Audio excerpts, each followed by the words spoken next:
Тамақ желініп, шай ішіліп болған соң, қай-қайдағы қысыр әңгіме айтып, дауылдап отырған жұрт бірден көтеріліп тарай бастады. Елдің ең соңында қалған Кеделбай ақсақал шығып бара жатып: «Ал шырағым Беделбай, әркімге әбері берсін. Құдайдың басқа салған осы шығар. Еделбай бейшара соғыста жасын болмағанда бәрі де басқаша болар еді ғой. Қалғанымыз аман болайық», деді. Үн-түнсіз тұрған Беделбай жұрт аяғы басылған соң сыртқа шығып, дарбазаның есігін жауып, ілгегін салды.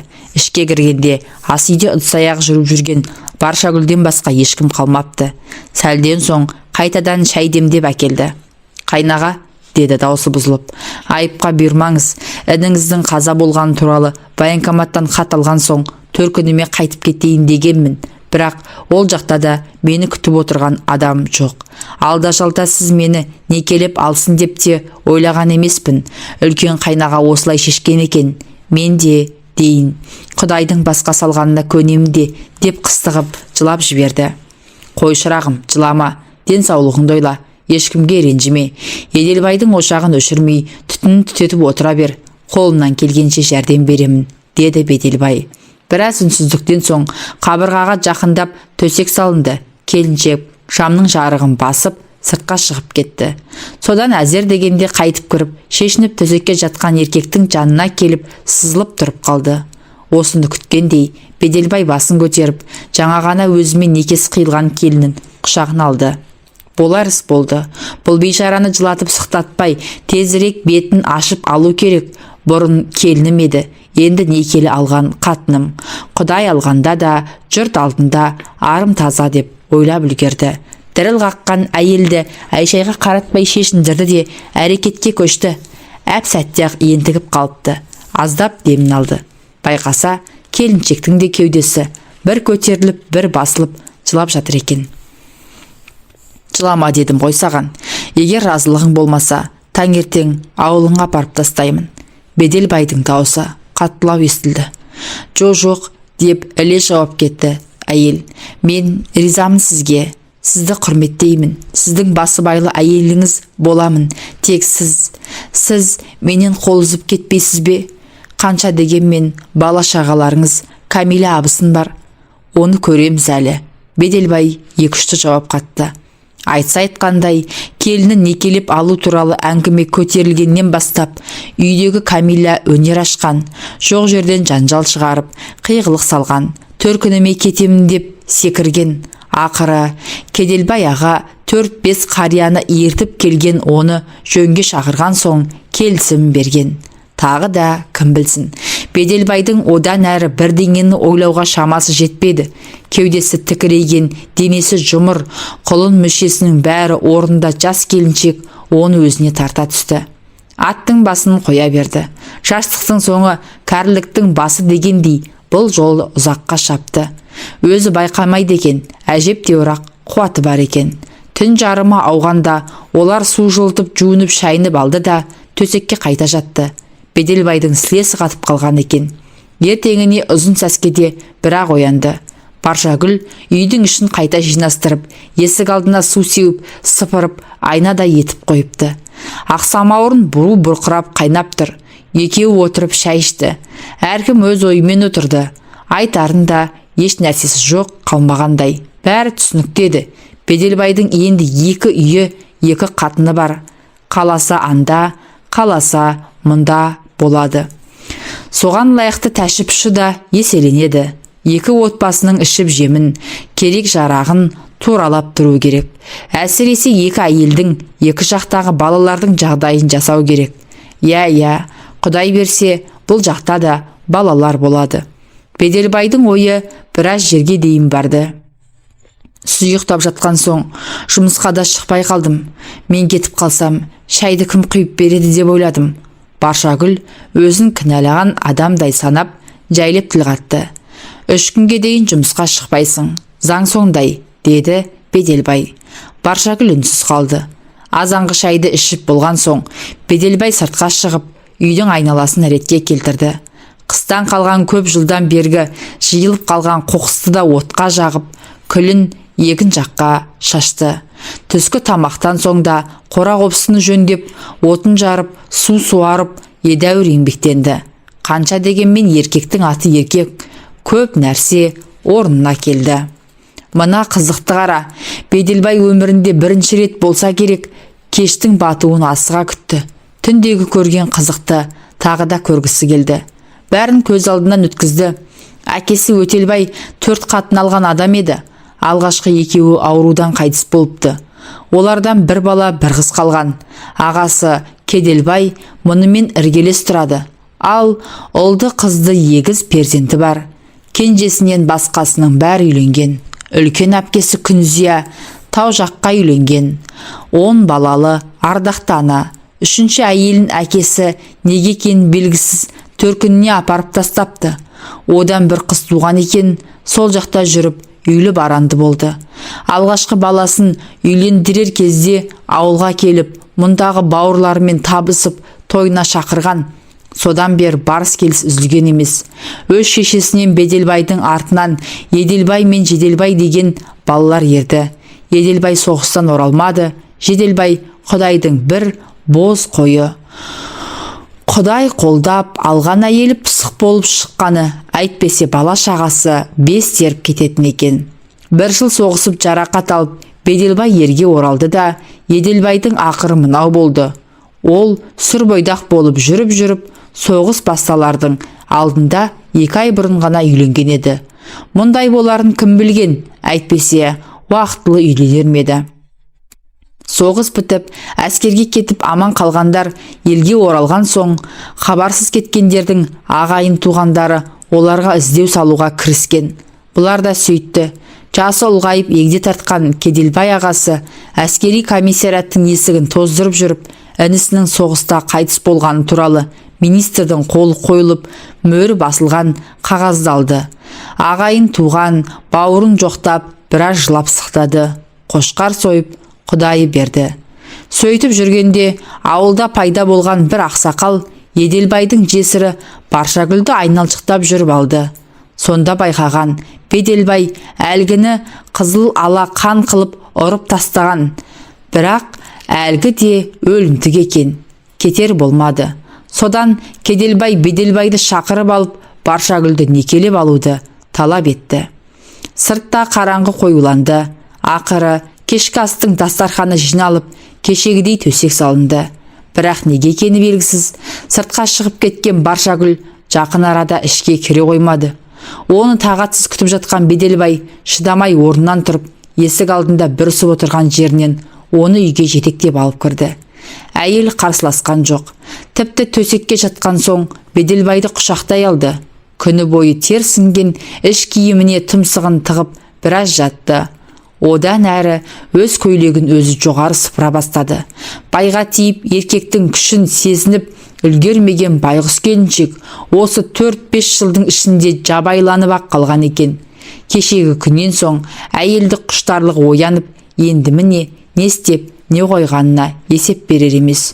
Түні бойы ойда жоқта қолы жеткен еркектің салмағын сезініп, есесі кеткен жылдардың қызығын қайталап алмаққа жанталасты.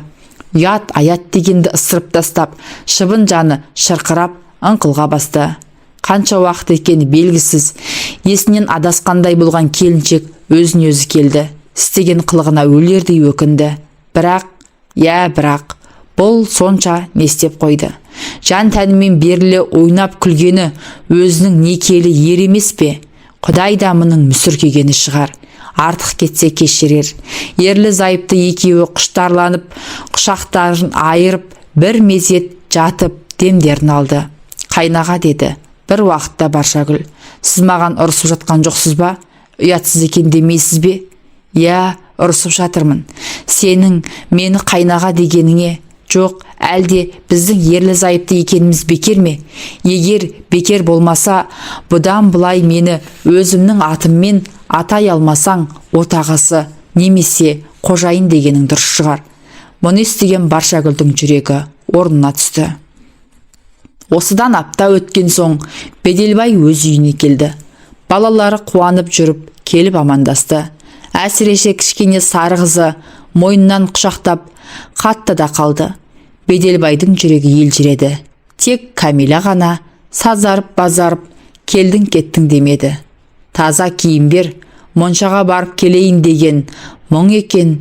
Айқайды салып үйді басына көтерді. Айтпаған сөз қалмады.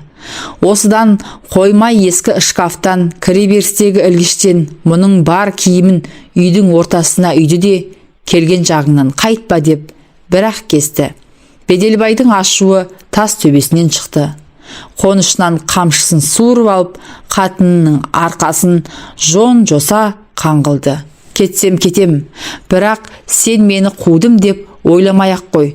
Қалғым келсе қалар едім, бірақ сендей бетбақтың маған керегі жоқ деп Беделбай айтарын айтты да киімдерін жинап, қанар қапқа салып, үйден шыға жөнелді. Шамамен 2 айдай уақыт өтті. Сырт қарағанда ауылда мүлгіген тыныштық орнады. Бірақ шындығында гүл деген өсек аяң жүріп жатты. Бұлайғы жұрт екі үйдегі тірі жанның басқан ізін аңдып, артық басты әңгімені оттай гулетті. Ақыры олар да шаршаған болар, сумаңдаған сөз басылуға айналды. Беделбай мен Баршагүл құдды Төлеген мен Қыз Жібектей тұрып жатты. Қосылғандарына 1-2 ай өтер-өтпестен Баршагүлдің құрсақ көтергені белгілі болды. Баланың иісінен зар болған келіншек жүрегі жарыла қуанды.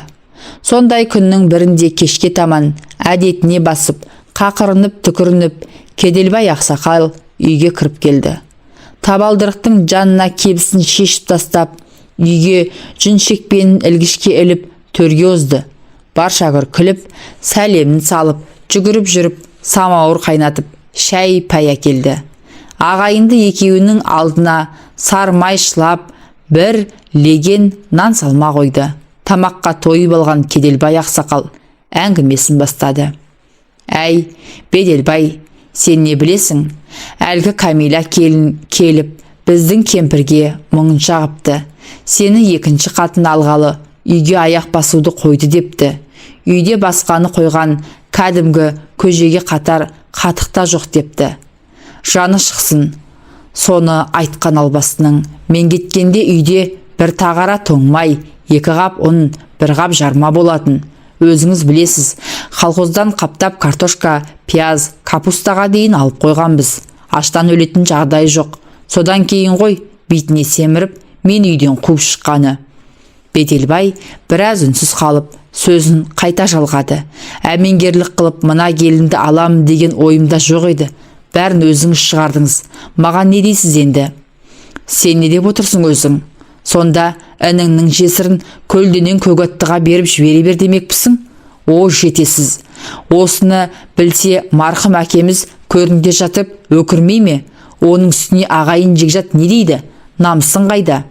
Сіз айтып отырған ағайын жекжатың бүгінде өсектен аузы босамайды. Жә, оны қоя бер. Ағайын бар болсаң көре алмайды, жоқ болсаң бере алмайды. Әйтеуір аман болсын. Сен сөзді доғарып, үлкен келіннен сондағы балалардан қол үзбе. Еркек емессің бе? Ұрғашының бір шәңкілдегеніне бола, көтіңді қағып кете бересің. Ақымақ болма. Одан да оларға еркектігіңді мықтап бір көрсетсең, аузын жабады. Осыны айтып, көнекөз қария орнынан тұрды. Беделбай 2-3 күннен кейін атының басын тағы да өз үйіне бұрды. Ол ақыры осылай боларын да білген. Бірақ қай күн екенін шешпеген еді. Қыздай алған қатынын 3 бала 1 қызын өз қолымен тұрғызған отын қайта тастап кетсін. Соңғы күндері өзі де олқылы толқылы болып жүрген. Енді міне көкесінің сөзі қамшы болып, жорға атын сипап, қамшылап келе жатыр. Жолай дүкенге бұрылып, қоржыннан 2 бас қант, кәмпит, шәй, пішіни бәрін алып толтырды. Күн ясына батар сәтте ат тұяғын дүрсілдетіп үйіне тақалғанда, баяғы әдетімен Камила алдынан шығып, шалбарына жармасты. Бұл оның сонау қыз кезінен қалыптасқан әдет еді. Шылбырды апарып дертеге байлады. Содан кейін ақ Беделбай жағдайының дұрыс болатынын бірден түсінді. Артық аспай әңгіме болған жоқ. Беделбайдың да іші жылып, үй жайының, бала шағасының жағдайын жасап, 10-15 күн өткен соң Баршагүлдің үйіне қарай өтті. Мына қырсықты қара. Баршагүлмен тұрған 2 айдың ішінде ол әбден мұны бауыр басып қалған екен. сыңсылап жылап қарсы алды. Кеш батып төсекке жатқан соң одан бетер болды. Мен сізді енді ешқайда жібермеймін. Ал егер кетер болсаңыз, асылы өлем деп қиғылық салды. Тура есінен адасқан сияқты. Айтсаң түсінбейді. Мауқы басылсын деп біраз аймалап кеудесіне басып естен танатындай етті. Маңдайы тершіп, денесі езіліп, анау айтқандай алқынып қалды. Ой жаным-ай, рахат-най деп әлек-шәлегі шықты. Ақыры олар әдеттегідей жылы суға жуынып алып, терең ұйқыға шомды. 2 аптадан соң Беделбай үлкен үйге қайта жиналды. Дәл осы арада тағы да айқай шу шықты. Екі көзі бұлаудай болып жылап, мен сізді ешқайда жібермеймін деп өзеурей түсті Баршагүл. Сіз кетсеңіз түн баласына ұйықтай алмай шығамын. Тек күндіз ғана көз шырымын аламын. Осылай деген оның қос жанарынан жасы тыйылмады. Оған не дерсің енді? Амалының жоғынан үлкен үйге анда-санда, онда да бір түнге ғана баруға мәжбүр болды. Басқа уақытында тек күндіз ғана барып, үйдің тірлігін тындырып келеді. Бұған Кәлиманың жаны қалай шықпасын. Құрсағындағы баласын туып алғанша шыдай тұрайық деп оны әзер көндірді. Уақыт сағаты жетіп, Баршагүл ұл босанды. Атын Кеделбай ақсақалға қойдырды. Азан шақырып, нәрестенің атын Жұрынтай қойды. Неге олай қойдыңыз деп сұраған адам болған жоқ. Ар шауып, бер шауып, екі үйдің арасын жол қылған Беделбай әсіресе 2 қатынның ебін табамын деп өлердей болды. Кей түндері 2 қолын төбесіне қойып, басауған жағына кетіп қалғысы келді. Ақыры ойлап бір шешім шығарды. Үлкен үйдің арқа тұсынан 6 бөлмелі үй салып, Баршагүлді де көшіріп алды. Ұзын сапты дырау қамшы өріп алып, қатындардың жон арқасын осып алатынды шығарды.